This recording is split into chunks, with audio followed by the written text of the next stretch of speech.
What's the word? A little bit of everything podcast. Luck is in the building. Champagne Sundays. And you know who's the man of many champagnes? My nigga Mo P. Hold on. Oh, hold on. I gotta let the people know it's real. 2 bottles. Yeah. 2 bottles. How you doing, good brother? Man, I'm cold, chilling. I can't complain. You know, I was thinking about this the day before yesterday. I said, this is the perfect time to have an island in the middle of your kitchen. Why is that? 6 feet. Perfect, nigga. Hey, right now, if y'all can see it, we is 6 feet apart. 6 feet apart. I'm on one side, he on the other. Social distancing is happening. And we finna have a few drinks and tell a few... All right, so listen, I gotta tell... Let me get some of that other one real quick. This nigga Luck brought that vintage Don P. Vintage 2008. The story I gotta tell. Did you see my tweets about the? I was gonna tell the tale about getting chased around West Oakland by my ex-girlfriend. You didn't see that tweet? I did see that this morning. All right, I need to know about that. Tastes like champagne. But so I said I was gonna get it out the way early so everybody could hear it for my tune in there. So this is about 2010. Back when I was driving the party buses and the school buses. You feel me? So I had an ex-girlfriend. We had broke up. You know how that go. But you know, you break up, you still be fucking with them. Right. So, you know, nigga was in other DMs. End up getting at this girl, or not getting at this girl. It was this girl I used to talk to like 5-6 years before this time. Was in the DMs, got the number and shit. She stay in West Oakland. So I'm like, you know, get the number and shit. And I'm like, next time I'm out there, you feel me? I'm gonna hit you. So the next time I was out there, I happened to be working. The group, I picked them up in like Hayward or some shit like that, and brought them like somewhere downtown Oakland. So I hit her and told her like, yeah, I'm gonna come fuck with you. She was like, all right, around 8 or 9, whatever. I'm like, it's good. So boom, I go park. I drop the people off. I go park. I think it's called Mandela Way, that one Mandela long Parkway. street that go all the way down to the BART. Yeah. So I'm parked at like the very beginning of that. You know, hella warehouses over there. Parked at the very beginning of that, and I'm just on the corner chilling. And she, the client called me, and they was like, somebody left their phone on the bus. So I had to come back into them. So I'm pulling off and going down Mandela Parkway, and this car pull up on the side of me. Now I'm in the party bus, so you kind of sit back a little bit. It's like a window, and you kind of sit back. But I could see the passenger and the driver trying to look up in the bus. Like the windows was a little dark, so I really couldn't see that good. But I see them like both figures trying to look. Anyway, they dip off.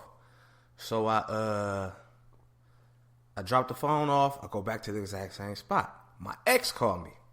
She was like, what you doing? I'm like, oh, you know, I'm at work. She's like, where you at, in Oakland? I'm like, yeah. She was like, oh, okay, we saw you. I'm like, oh, okay. I'm like, yeah, I just dropped something off to him. Just waiting for him to come back. I'm just chilling. I'm like, what you doing over there? She's like, I just dropped something off to my sister, and I'm finna go home. I'm like, all right, cool. They ain't thinking nothing of it. Right. The broad call, and she like, come pick me up. Whip around, go pick her up, go back to the same spot. Like I said, I didn't think nothing was wrong, nothing was going on. So we sitting there chilling, we talking and shit. And nigga, my ex just start blowing my shit up. Just ring, ring, right? You let it go to voicemail? And yeah, I'm letting it go to voice. I'm not answering the phone, I'm chilling. So we still sitting there chilling. She probably called about 4 or 5 times. We sitting there chilling. And then, nigga, all of a sudden, nigga, I hear voices outside the bus. Like 2 female voices. One was like in the front, one was on the side. So it's... Now, mind you, the party bus, the way this party bus was set up was, you get on the bus, and it's a curtain in the front. So you can't see straight back, and there's curtains inside, so you can close them. Right. So I will always close the curtains, no matter what I was doing, because I don't want nobody to, you know, people leave their shit on there. I don't want nobody looking in on the bus and everything. So I peek out the curtain, and nigga, I see the best friend on this side. So I go to the other side, and I peek out the curtain, and I see my ex walking to the front of the bus. I'm like, oh, shit. So here we go. she called again. So I pick up. I'm like, what's up, man? She was like, why you ain't answering the phone? I'm like, what you want? Like I told you I'm at work. She was like, let me on the bus. I want to talk. I'm like, let you on the bus? You want to talk about what? Like we just talked 30 minutes ago and it was all good. Like, what do you mean? Let's talk. So, nigga, we going back and forth. And eventually, you know me, I just hang up. I don't, it's whatever. I'm gonna hang up. I ain't gonna pick up no more. This bitch start just naming bitches' names who she was on us. Like, you probably on there with whoop-de-whoop. Whoop. I'm like, what the fuck? So, I'm like, fuck it. I jump in the driver. I tell the broad, I said, we finna just leave. I'm finna just go somewhere else. How did the bro feel? She was cool at first. She was cool with it.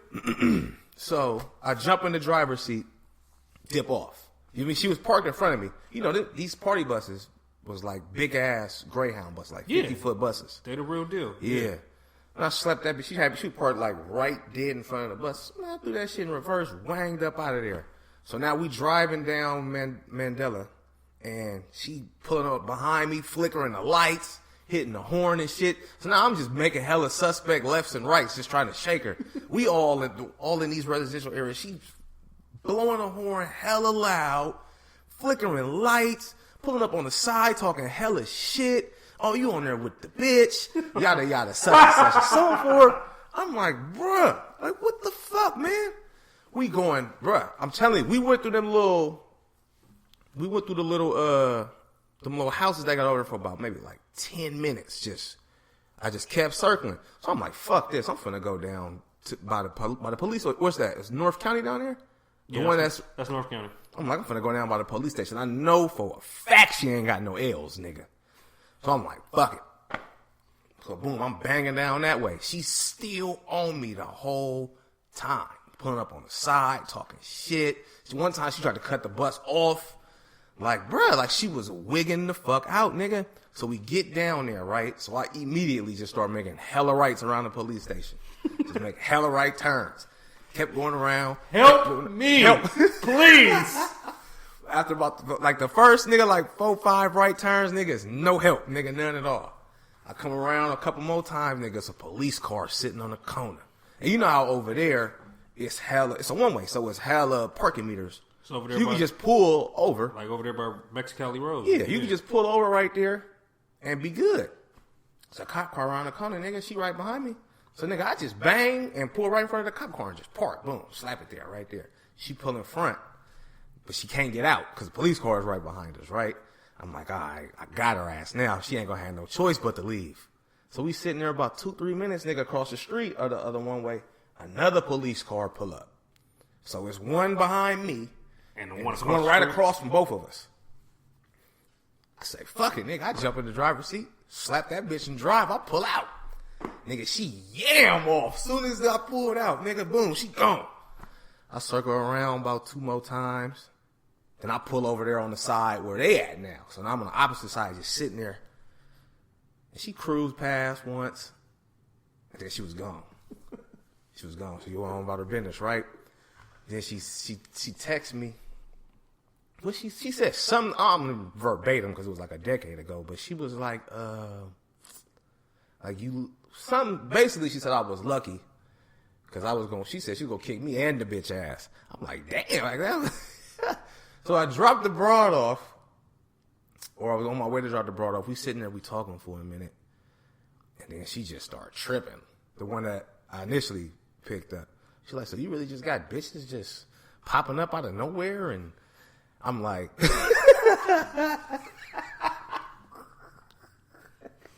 hey, man.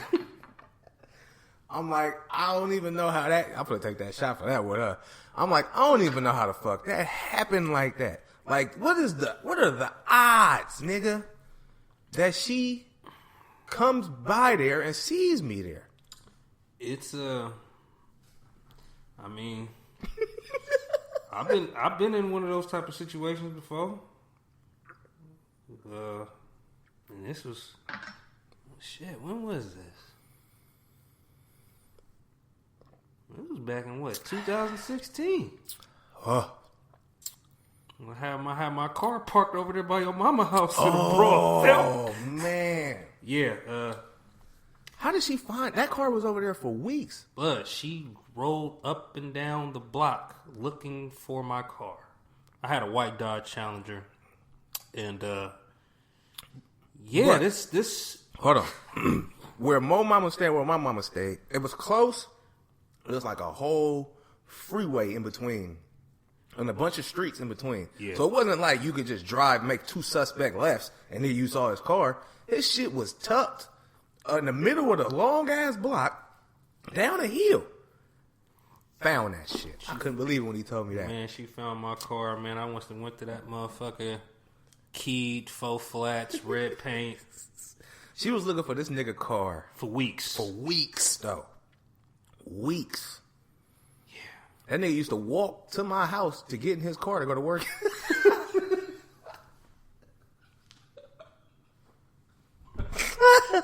That shit ain't funny, but it's funny. That's back when you had to be to work at like 6 in the morning. So But you used to hype it. I used to leave the house at like 5 just to go to your mama house to get my car. And then the nigga parked the car there and tell me like he had a car up there every night. So when I came back home from wherever I was at, I always had to drive past just to make sure shit was cool. She for sure found your shit. Damn, that's right. Damn. Keyed it. Keyed it. Ate it up bad too. I remember even after you got it put back together, it was still key marks in it. Yeah. Them X's, man. Faux flats, everything. Should be real. Did she do with the lipstick too? Yeah, red. Yeah. It wasn't red paint, it was red lipstick. It was red lipstick. I could say that I have never had a woman vandalize my car though. I done got many threats, but I ain't never had a woman actually pull through on it. And everybody knew it. My car was either on Shafter or at my mama's house. Them was the only 2 places you could know you can find my car. Here's the crazy part, though. Here's the crazy part about that story. I remember one day I parked my car at your mama's house, and I'm walking back to my house. As I'm walking down the hill, I get a phone call, and it's the broad. Like, what you doing? I'm like, nothing, on my way home. But as I'm on the phone, I see a person walking up the street. It's her.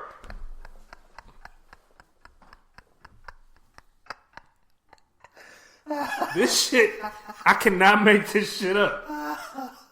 Oh. God damn. Good times, man. That's Good times. good times, man. I ain't complaining Sometimes about it. You gotta take the good with the bad, man. Definitely. You That was definitely gotta. Might have been a bad situation, but it was funny as hell when you think back. Cause man, nigga, getting chased around while you at work, nigga, is not the move at all. Oh man. But yeah. So that's that one. Another one of my mini tales. I got a few of them. So what you been doing, bruh? Stuck in the house? Ain't been working? I've been working off and on. Got a few days here, a few days there. Been in the house. I'm a master landscaper.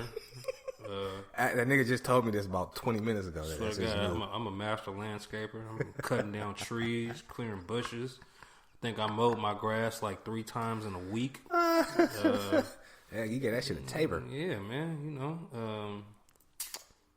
About to start painting. Get some shit done. So I ain't got to pay nobody to do it. Do it yourself. What you since everybody required to how you think this is gonna end when it's all said and done? Like, cause they talking about trying to open the country back up. Stupid. I mean, I think if they could do it in waves instead of letting everybody out at once. Here's the thing about it. It's just like how I look at it. It's like, what you gonna do when you open? Let's just say you open the country back up, and then in one place, one state, you got fucking 10,000 new cases. Florida. What you gonna do? Shut the shit back down? Florida, you dumb as fuck. But what you gonna do? Shut the shit back down? I mean, that's just like the NBA. That's like, for instance, they open if the NBA season starts back, Yeah. and one player gets it. Yeah. You gonna have to shut the shit back down. All down again. I don't think the shit is. I think you'll be able to open it without a vaccination, but we ain't gonna be safe until we have a vaccine. Hell no, bruh. I'm just being honest. It's not. And that's why they're making every county have masks now, because they're gonna try to let people back out.